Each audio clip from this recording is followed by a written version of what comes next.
Good afternoon mga ka-study buddy. Sa video ito, pag-aaralan natin ang workforce size model which is under pa rin ito ng dynamic programming. Okay? So, workforce size model, ang goal nito is to minimize the total cost of labor needed for the project. So, pwede rin itong magamit kung tayo ay magpaplano for human resources planning, kung saan malalaman natin yung ating kailangan, ilan ba yung i-hire natin in a certain project with the given time. Okay, at the same time, dahil nga ang objective niya is to minimize cost, so madedetermine natin yung mababang cost pagdating sa gastusin, pagdating sa pasahod sa mga labor cost natin. Okay, so let us assume that the project will be executed over the span of weeks denoted by n.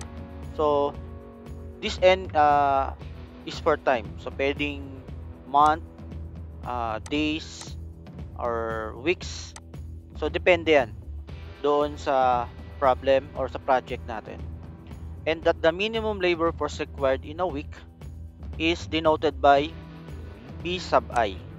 For example, sa ating week 1, ang kailangan natin na labor ay 5. Minimum requirements natin na labor force for the week number 1. Okay? Theoretically, we can use hiring and firing to keep the workforce in a week exactly equal to B sub I.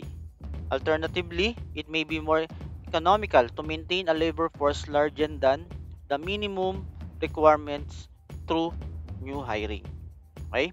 So, given that X sub I is the actual number of laborers, so X sub I, for example, for week number 1, so meron tayong minimum requirements na 5, pero ang ating actual labor force is depende. Okay, so depende yan sa makukompute natin kung ilan ba yung ating i-allocate, i-hire, or i-maintain. Okay, so we have two costs na kinukonsider. Yung ating fixed cost, which is yung ating C sub 1, is the cost for maintaining an excess labor force. So, ang formula dyan ay X sub I minus B sub I. So, yung ating actual number minus yung ating minimum requirements or minimum labor within that time. And our second cost or yung ating C sub 2 is the cost for hiring.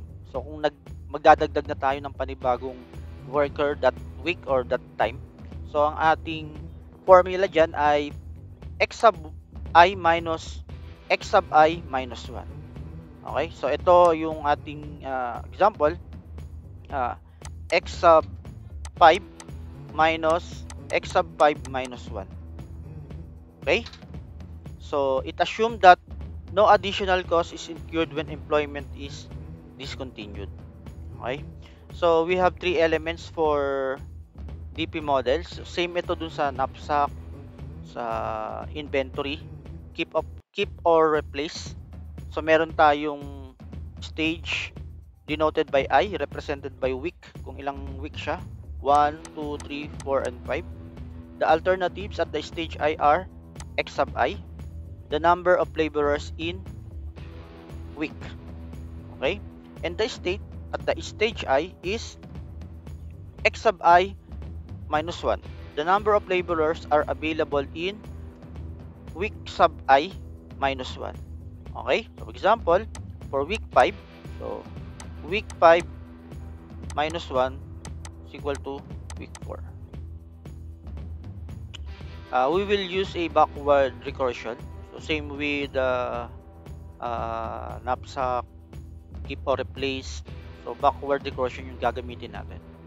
So whereas our optimal solution is F sub I, X sub I minus 1 is equal to our minimum cost is yung ating cost 1 and our cost 2. The computation start at stage n and terminate at stage 1. So ito yung ating example for our workforce size model problem. a contractor estimates that the size of the workforce needed over the next 5 weeks is 5, 7, 8, 4, and 6 workers respectively. Excess labor kept on the force will cost $300 per worker per week, and new hiring in any week will incur a fixed cost of $400 plus $200 per worker per week. Okay, so in tabular form, so ito yung ating problem. So we have 5 weeks respectively. The minimum requirements in every week. Okay, ito yung ating required na mga number of laborer. Okay, for our cost, we have a fixed cost 300. Pag nag-excess, so meron tayong 300. And once na tayo ay nag-hire, kahit isa, dalawa, tatlo, in any week, we will have a fixed cost of $400. In addition, we have a $200 per worker. For example, may dalawa kang hinire na laborer or new staff, so multiply by 2. Pero itong 400, ito yung fixed cost natin. Whether you hire 1, 2, 3, 4, or 5, you have a $400. Okay, so magsisimula tayo from stage 5, okay, to stage 4, stage 3, stage 2, and stage 1. Okay, so let's start. So this is our equation. Okay, and this is our tableau. So let's start for the stage 5, which is our week number 5. Okay, so ito yung ating state kung saan yung x sub 1 minus 1 or x sub I or week sub I minus 1. So since ang ating actual or ang ating week is stage 5, so x sub 5 minus 1 is x sub 4. Okay? Then, ito yung ating cost. X sub 5 minus b sub 5 plus our cost number 2, x sub 5 minus x sub 4. Okay? And our b sub I or our required minimum worker within this time, within this week, for week 5 is 6. Okay? Then, bakit walang 3 rito and wala ritong 7 and 8? Okay. So, obviously, from x sub 4, ang ating minimum required worker is 4. Okay. So, kung ang ilalagay natin or i-consider natin dito or magko-consider pa tayo ng 3 worker, in week number 4, kakapusin na tayo. Dahil nga, 'di ba, meron tayong rule na x sub I is greater than or equal to b sub I. Okay? So, yung ating actual na worker dapat daw is mas mataas doon sa ating required minimum worker. Okay? Then, bakit walang 7 and 8? So, obviously, kung tayo ay mag-hire or kukuha ng tao na 7 or 8, so sobra na tayo for our week number 5. Which is, ang kailangan lang natin sa week number 5 is 6 worker or 6 laborer. Okay? So, let's start. Let's compute for our row 4. For our x sub 5 is equal to 6. Okay, so apply lang natin yung ating formula for our cost, which is cost 1 is, this is for the excess, and This is for the new hiring. So, kung tayo ay mag-hire, meron tayong 400 na fixed cost na $400. Okay? So, let's apply the formula. So, x sub 5 is 6 minus b sub 5 is 6. So, therefore, wala tayong excess worker. So, 3 times 0 plus for our new hiring, kung mag-hire ba tayo, let's see. Apply lang natin itong formula na ito. So, x sub 5 is 6 minus x sub 4 minus 4 is equal to 2. So, therefore, mag-hire tayo. So, plus 4. So, hindi ko na nilagay yung dalawang 0 no, for the hundreds para sa end na tayo ng solution natin. Ilalagay yung ating hundreds. Okay. Plus, since tayo ay nag-hire ng dalawa, so we have a fixed cost of 200 cost per worker. Okay, so 2 times 2 is equal to 8. Okay. For our x sub 5, wala naman tayong ibang choice. X sub 5 is equal to 6. Okay. For our row 5, x sub 4 row 5. So, same. Apply lang natin yung ating formula. Okay. So,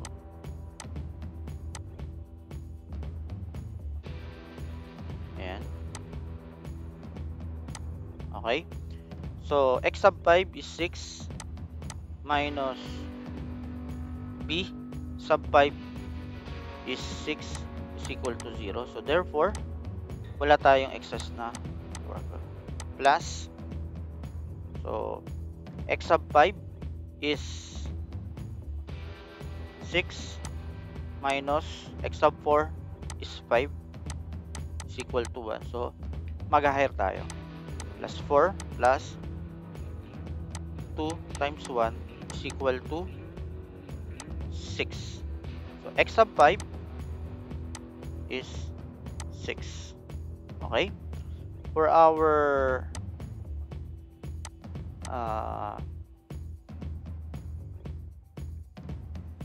6 row. Okay. So, same. X sub 5 is 6 minus b sub 5 is 6 is equal to 0. So, wala tayong excess worker. Plus, okay. So, x sub 5 is 6 minus x sub 4 is 6 is 0.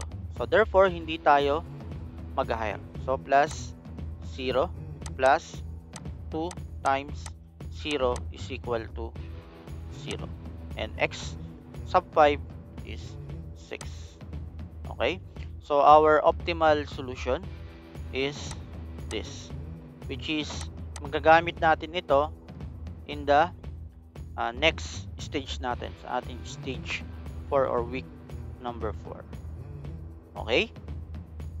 So, ito yung ating optimal solution. F sub 5, x sub 4. Ito yung x sub I minus 1. So, which is, okay? So, for our stage 4, okay? So, apply lang natin yung ating formula again, pero this time, nadagdagan na tayo yung ating previous optimal solution sa ating stage 5. Okay? So, let's start. So, for our cost, x sub 4 is 4 minus b sub 4 is 4 is 0 plus our cost 2. So, tayo ba ay mag-hire? So, x sub 4 is 4 minus x sub 3, 8. So, hindi tayo mag-hire. So, 0. Then, obviously, this is 0. Then, 2 times 0 for the cost of fixed cost na 200 per worker since hindi naman tayo mag-hire kaya 0 ito. Plus, our F sub 5, X sub 4. Check natin yung X sub 4 natin. 4, 8. So, plus 8. Therefore, 3 plus 0 plus 8 is equal to 8. Okay? For our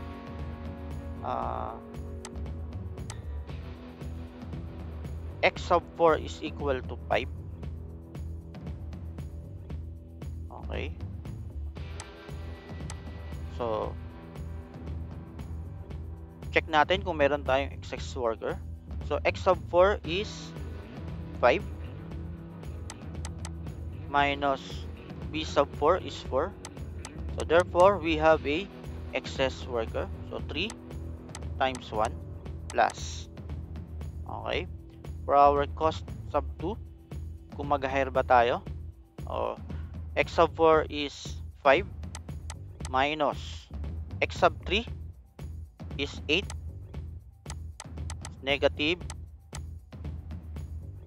3. Okay? So, hindi tayo mag-hire. Plus 0. Plus, since ang ating X sub 4 is 5, check natin. X sub 4. So, plus 6. Plus 6 is equal to 9. Okay? For our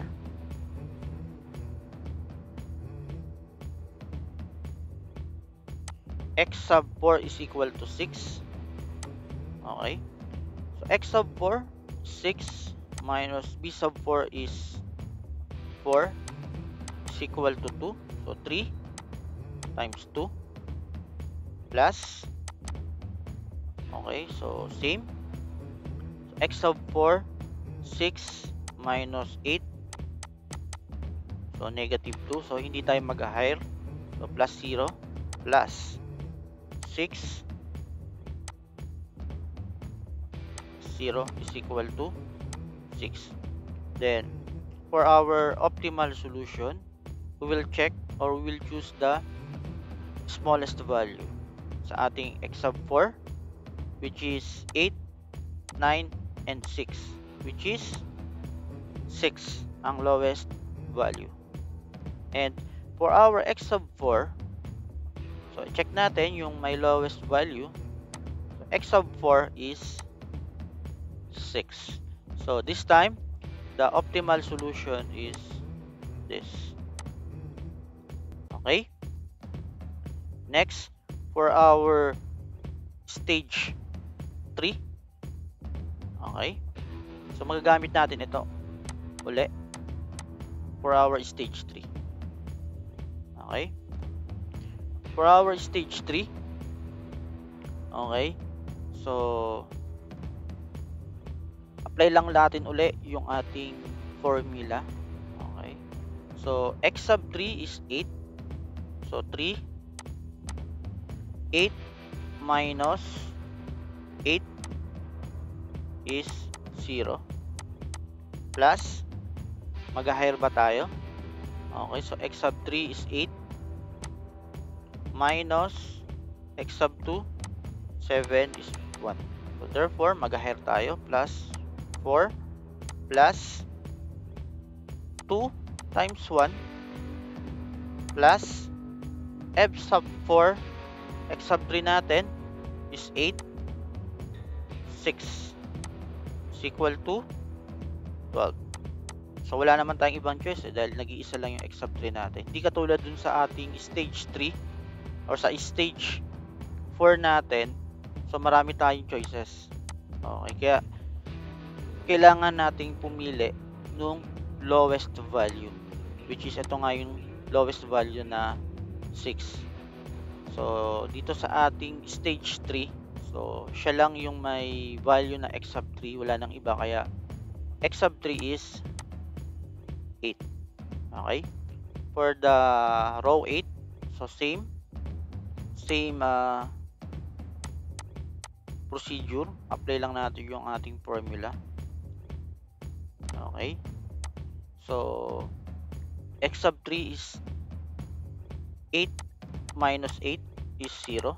So, 3 times 0, so walang excess, plus, mag-higher ba tayo? 8 minus x sub 2, 8 is 0. So, hindi tayo mag-higher. 0 plus 2 times 0 plus 6. So, 6. So, x sub 3 is 8. So, ito ang ating optimal solution for our stage 3. Okay? For our stage 2, okay? Same pa rin ng ating process. Apply lang natin ulit yon. So, x sub 2 is 7. Minus 7 is 0. So, 3 times 0 plus, for our cost sub 2 or C2, x sub 2 is 7 minus x sub 1 is 5 is 2. So therefore, we will hire. So plus 4 plus 2 times 2 dahil dalawa yung ating hinire, plus f sub 3 yung ating optimal solution sa ating stage 3. So 7, we will check the 7 plus 12 is equal to 20. Okay? For x sub 2 is equal to 8. Apply lang uli natin yung ating solution.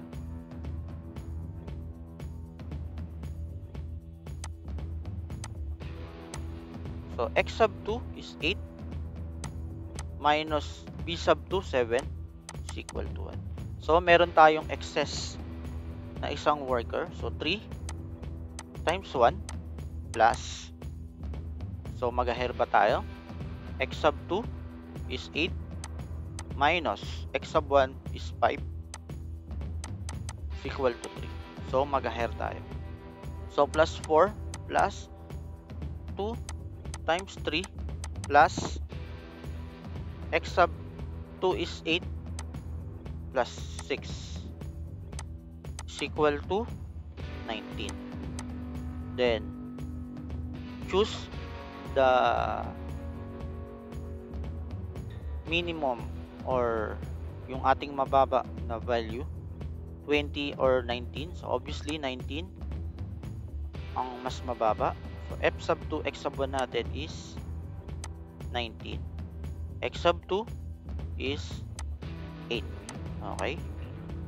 So, try to answer the remaining x sub 2 with our row 6, 7, and 8.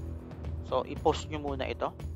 And check or play para ma-check nyo kung parehas tayo na magiging sagot sa ating row 6, 7, and 8 for our x sub 2 is 7 and x sub 2 is 8. Okay? So, this is our answer for our 6, 7, and 8. I hope same tayo ng naging sagot sa remaining row na sinagutan ninyo. Okay? So, after nating ma-solve yung ating stage 2, we will go to stage 1. Whereas our stage 1 is x sub 1 or x sub 1 is 5, 6, 7, and 8. And our state is x sub 0. Dahil x sub 1 minus 1 is 0. Okay? Dahil ito yung time kung saan dito tayo magsisimulang mag-hire going to week number 1. Kaya 0 yung ating x sub 0 row 0 natin. Okay, wala siyang value kasi ito na yung time na magde-determine tayo kung ilan yung i-hire nating worker para sa week number 1 natin. Okay? So, apply natin yung ating formula. So, x sub 1 is 5 minus 5 is 0. So, 3 times 0 plus. Okay, x sub 1 is 5 minus x sub 0 is 0 obviously. So, mag-hire tayo. So, it's 5. So, plus 4 plus 2 times 5 plus x sub 1 is 5 plus 19 is equal to 33. Okay? For our x sub 1 is equal to 6. So, let us solve.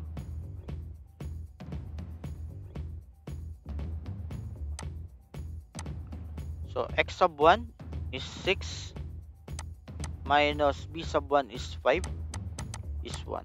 So, meron tayong excess na worker, isa, 3 times 1 plus. So, mag-hire ba tayo? X sub 1 is 6 minus x sub 0 is 6. So, mag-hire tayo. Plus 4 plus 2 times 6 plus x sub 1 is equal to 6. 17 plus 17 is equal to 36. Okay? Then, try ninyong isolve yung remaining na x sub 1. For x sub 1 is 7 and 8. Then, check the lowest value sa ating x sub 1 and yun po ang ating pipiliin for our optimal solution. Okay? So, after ninyong ma-solve yung ating remaining x sub 1, so, ang ating optimal solution is 33 ang lowest. And yung ating x sub 1 is 5. Okay? Next. So, after nating makuha yung mga optimal solution from stage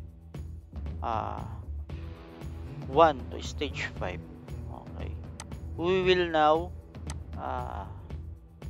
decide kung ano ba yung ating magiging decision. Okay, from x sub 0, from the start nga, tulad sinabi ko kanina, from the start, ilan ba yung i-hire mo or i-fire mo or ano ba yung magiging decision mo pagdating sa week number 1 natin. Okay, syempre, magbe-base tayo dito sa ating optimal solution. Okay? So, for our minimum labor force, which is yung ating B sub I, so ito yung given natin. Given to sa problem from the start. So, week number 1, given yung week number 1 to 5, 5, 7, 8, 4, and 6. And yung ating actual labor force, ito naman yung nakuha natin for our sa mga tablo natin, yung mga actual labor force na nakuha natin. Okay, so actual labor force natin for week number 5 is 5, 8. For week number 3 is 8, 6, and 6. Okay, so let's start. So, ano nga ba yung magiging decision natin for week number 1? So, from 0, so, mag-hire tayo. So, we will hire 5. Okay?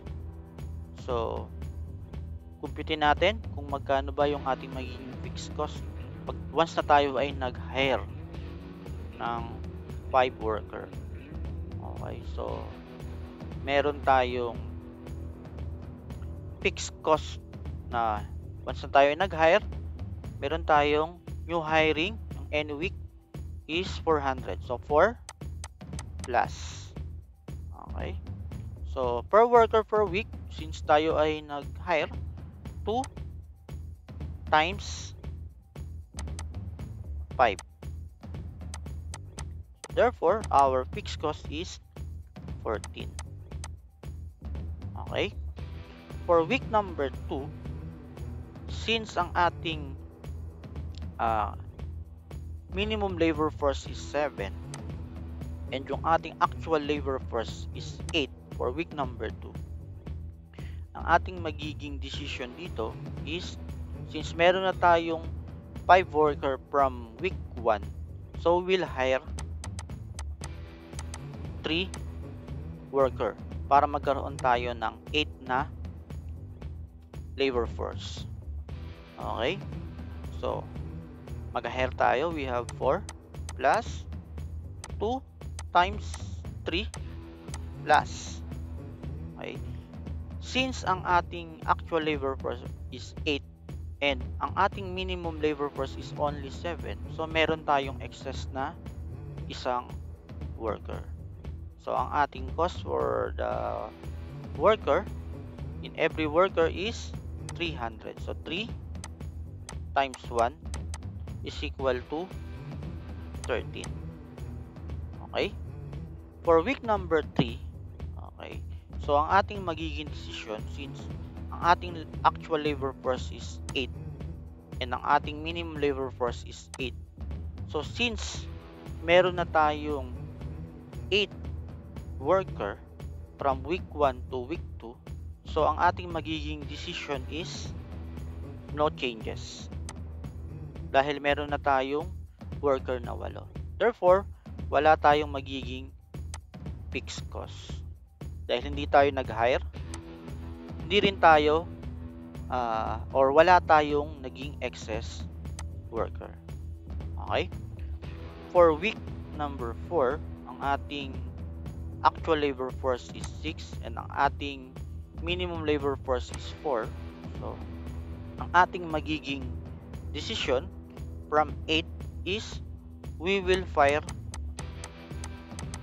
2 worker. So, 8 minus 2 is 6. Okay? So, ang ating magiging fixed cost, since hindi tayo nag-hire, so 0 plus, so magkakaroon ngayon tayo ng excess na labor dahil ang kailangan lang natin is 4 ang ating minimum labor force and actual natin is 6. So 3 times 2 is equal to 6. Okay? For week number 5, since ang ating minimum labor force is 6 and ang ating actual labor force is 6, since ang ating labor from week number 4 is 6 na, therefore hindi na tayo mag-hire. So, no changes tayo. So, therefore, wala tayong magiging cost again. Okay, after this, we'll compute our total cost. Ang ating magiging total cost is 33 or $3,300. O, dito ko na in-add yung hundreds, kaya $3,300 na yung ating magiging fixed cost for this problem. Okay? So, that's all for our topic sa ating workforce size model. So, I hope nakatulong ang video ito sa pag-solve ng workforce size model problem. That's all. Thank you.